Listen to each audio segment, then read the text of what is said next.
आज मैं आपकी मुलाकात करवाने जा रही हूँ एक्टर, डायरेक्टर एंड राइटर। मैं बात कर रही हूँ तनवीर राठौर सर की। जिस घर में पीरी फकीरी होती हो तो आप उससे अंदाजा लगा सकती हैं कि वो लड़का शो बिज में कैसे जा सकता है। मेरी मदर ने स्पेशली अलाउ किया, फादर नहीं थे ख्याल में, लेकिन मदर ने मुझे अलाउ कर दिया। लेकिन एक शर्त थी कि अगर मेरा एक भी स्कैंडल किसी लड़की के साथ उनको मिला तो वो घर से छुट्टी करा देंगे। मैं सुबह के टाइम पर बैंक ज्वाइन करता था, बैंक जाता था और शाम के वक्त और रात के वक्त में ये शौक पूरा करता था। आर्ट्स काउंसिल गया तो वहाँ मैंने जाकर ड्रामा जब एक देखा तो मैं कानों को हाथ लगा के तौबा इस्तग़फ़ार करके वहाँ से निकल आया। उसके बाद मैंने एक शॉर्ट स्टोरीज लिखी। अच्छा।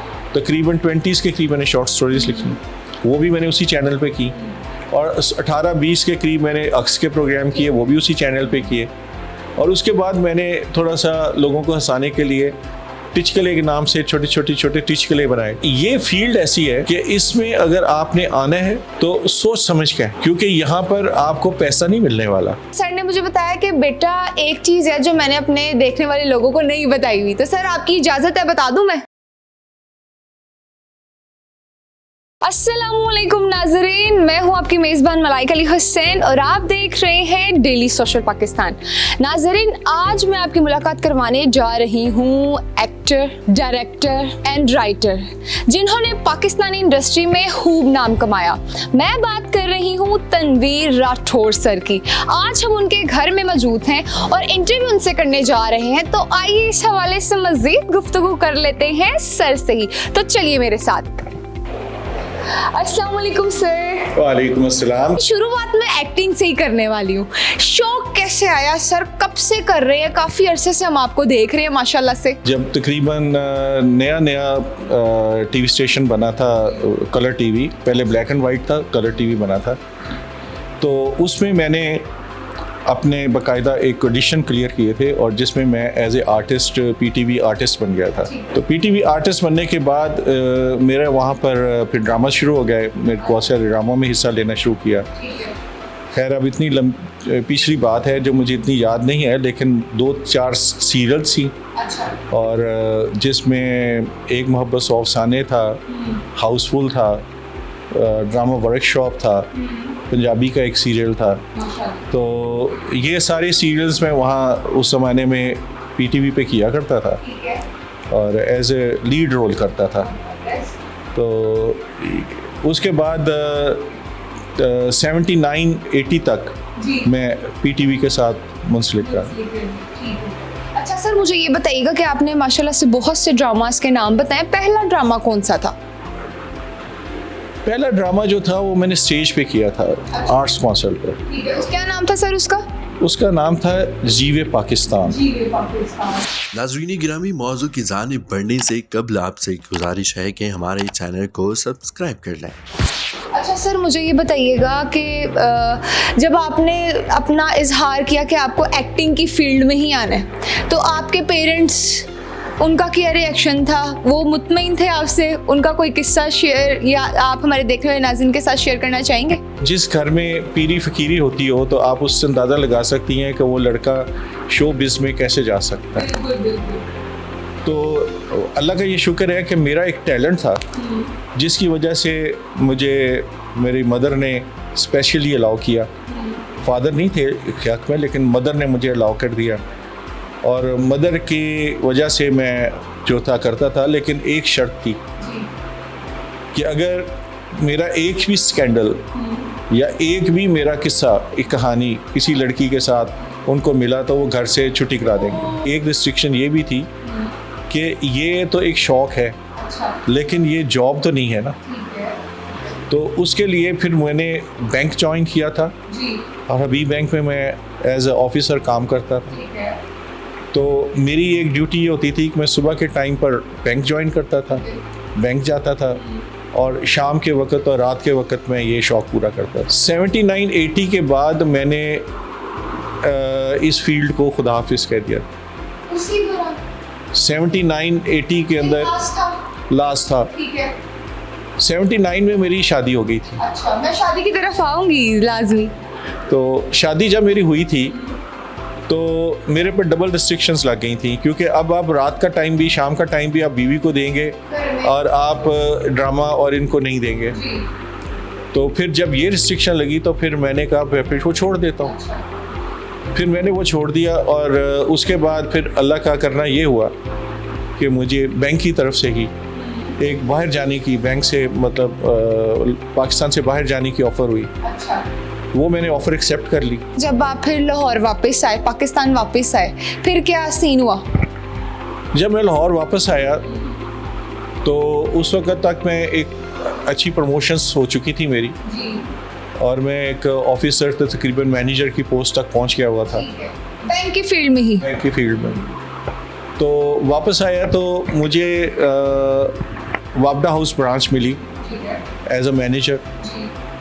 तो मैं आर्ट्स काउंसिल साथ ही था, तो मैं उस वक्त आर्ट्स काउंसिल गया तो वहाँ मैंने जाकर ड्रामा जब एक देखा तो मैं कानों को हाथ लगा के तौबा इस्तग़फ़ार करके वहाँ से निकल आया। मैंने कहा ये क्या हो रहा है? मैंने कहा भाई ये मेरे बस की तो बात नहीं है। मुझे कहा उन्होंने कि जी आप जाएं, अब आपको, मैंने कहा सॉरी मैं ये काम नहीं कर सकता और ना ही मुझे अब बैंक से फुर्सत है। 15 साल हो गए होंगे मैं सिनेमा हॉल नहीं गया। तो मेरी वापसी जब इस फील्ड में आई हुई वो तकरीबन 2007 में, 6-7 में जाए।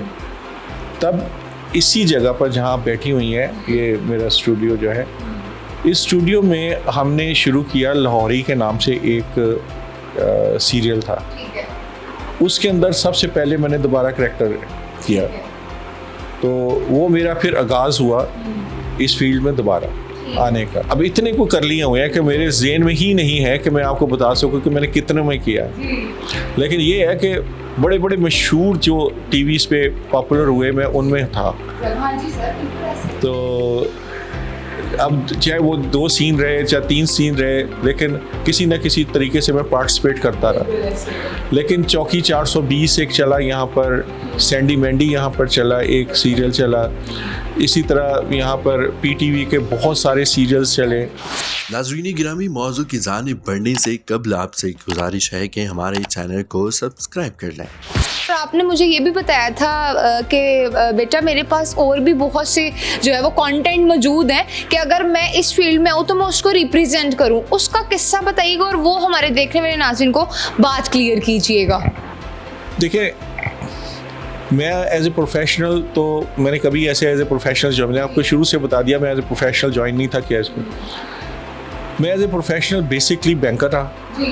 40 साल मेरी बैंक की सर्विस, ठीक है। वहाँ से रिटायरमेंट के बाद मैं एक बहुत बड़ी फर्म में एज ए CFO चला गया, चीफ फाइनेंशियल ऑफिसर, और वहाँ पर मैं 8 साल रहा। तो जब मैं वहाँ से फारग हुआ तो मैंने एक सीरीज़ शुरू की, मियाँ जी की बैठक। अभी भी याद है सर, बिल्कुल। मियाँ जी की बैठक शुरू की तो उसके मैंने 31 एपिसोड्स बनाए, 31 एपिसोड्स खुद लिखे सर ने? आपने सारे खुद लिखता मैं खुद ही था। मैंने 31 एपिसोड्स लिखे। उस 31 एपिसोड्स के बाद जब थोड़ा सा मैंने वहाँ ब्रेक किया तो फिर मैंने 2 तरह की 2 सीरीज़ शुरू की। एक सीरीज़ मैंने शुरू की अक्स के नाम से। वो इंटरव्यू प्रोग्राम था, लेकिन रिटर्न इंटरव्यू था, मतलब it's a programme return, but it's a unique programme. उसके बाद मैंने एक शॉर्ट स्टोरीज लिखी, तकरीबन 20 के करीब मैंने शॉर्ट स्टोरीज लिखी, वो भी मैंने उसी चैनल पे की। और 18-20 के करीब मैंने अक्स के प्रोग्राम किए, वो भी उसी चैनल पे किए।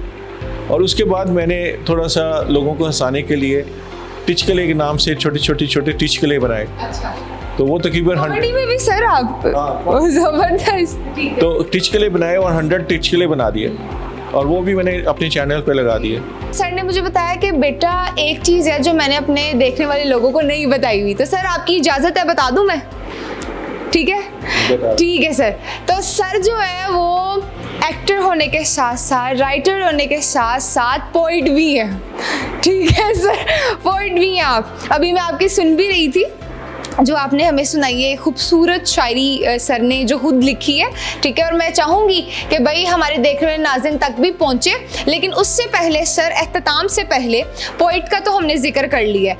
हमारे देखने वाले नाज़रीन को और यूथ को जो इस फील्ड में आ रहे हैं, जो आपसे मतलब आपको मोटिवेट मानते हैं अपना, ठीक है, उनको आप क्या पैगाम देना चाहेंगे? देखें,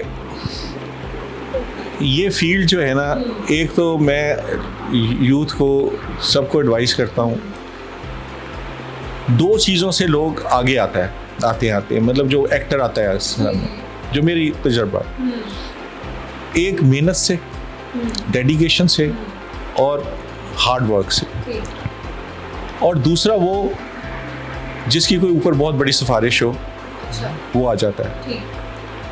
तो बहरहाल अब ये आपने चूज़ करना है कि आपने मेहनत से आना है कि या आपने हार्ड वर्क से आना है। हार्ड वर्क से आना है टाइम तो है, तो फिर ये है कि आपको बहुत कुछ सेक्रीफाइस करना पड़ेगा, बहुत सेक्रीफाइस करना पड़ेगा, क्योंकि यहाँ पर इस फील्ड में कोई किसी को लिफ्ट नहीं कराता। सिर्फ उन्हीं लोगों को लिफ्ट कराई जाती है जहाँ प्रोड्यूसर का, डायरेक्टर का, किसी का कोई मतलब निकलता हो। यहाँ पर कोई आदमी भी बगैर मतलब के काम नहीं करता। नाज़रीन गिरामी, मौजू की जानिब बढ़ने से कबल आपसे गुजारिश है कि हमारे चैनल को सब्सक्राइब कर लें। तो ये फील्ड ऐसी है कि इसमें अगर आपने आना है तो सोच समझ के आए, क्योंकि यहाँ पर आपको पैसा नहीं मिलने वाला। क्योंकि आज अब बड़े बड़े एक्टर्स देख लें, क्या हुआ उनके साथ। बाद में आप अखबारों में पढ़ेंगे, ये करेंगे, मरते वक्त वो तरले मिन्नतें कर रहे हैं, कोई उनकी मदद कर दे, कोई उनकी मदद कर दे, कोई उनकी मदद कर दे। सारी ज़िंदगी कमाते रहे हो, क्या किया तुमने? 1 रुपया भी इस फील्ड से नहीं कमाया। मैंने जो भी कमाया है अपनी जॉब से कमाया है, अपनी पेशे से कमाया है, अपने काम से कमाया है, अपनी उस मेहनत से कमाया है, और मैंने इस फील्ड से 1 रुपया भी नहीं कमाया। और अगर कोई ये कहे कि जी मैंने इधर से कमाया है, तो मैं उसको कहूँगा गलत है। चलें सर जी, बहुत बहुत शुक्रिया अपना कीमती वक्त हम लोगों के साथ शेयर करने के लिए। लेकिन आखिर पे जैसे कि मैंने अपने देखने वाले नाज़रीन को और आपको मैंने कहा था कि आप जो है वो अपनी पोइट्री जो आपने लिखी है वो हमारे देखने वाले नाज़रीन को आप सुनाएं, तो मैं उसका एहतमाम इसी से ही करूँगी। तो शुरू करें सर। नींद में, ख्वाब में, सोच में, तन्हाई में मैं तो रोता ही रहा महबूब की जुदाई में। आवाज़ कर्ब जब गूंजने लगी हर दश्तो सहरा, फर्क ही ना रहा कोई अच्छाई में बुराई में। कितना फासला बचा है जिंदगी और कज़ा के दरमियान, वक्त कहाँ बचा है रहनाई में शनासाई में। जरा सी आहट से मैं सिमट जाता हूँ, फर्क मिटता ही चला गया दीवानगी में शुदाई में। और आखिरी है, चुपके से तनवीर इस दुनिया से किनारा कश हो जा, आज़ादी इजहार में नहीं दुहाई में रिहाई में। वाह सर जी वाह, ज़बरदस्त, क्या ही कहने। बहुत बहुत शुक्रिया सर जी। तो जी नाजरीन, इनकी गुफ्तगू आपने सुनी। इसी के साथ अपनी मेज़बान मलाइका अली हुसैन को दीजिए इजाज़त। मिलते हैं नेक्स्ट वीडियो में। खुदा हाफिज़। नाज़रीन गिरामी, कबल आपसे गुजारिश है कि हमारे चैनल को सब्सक्राइब कर लें।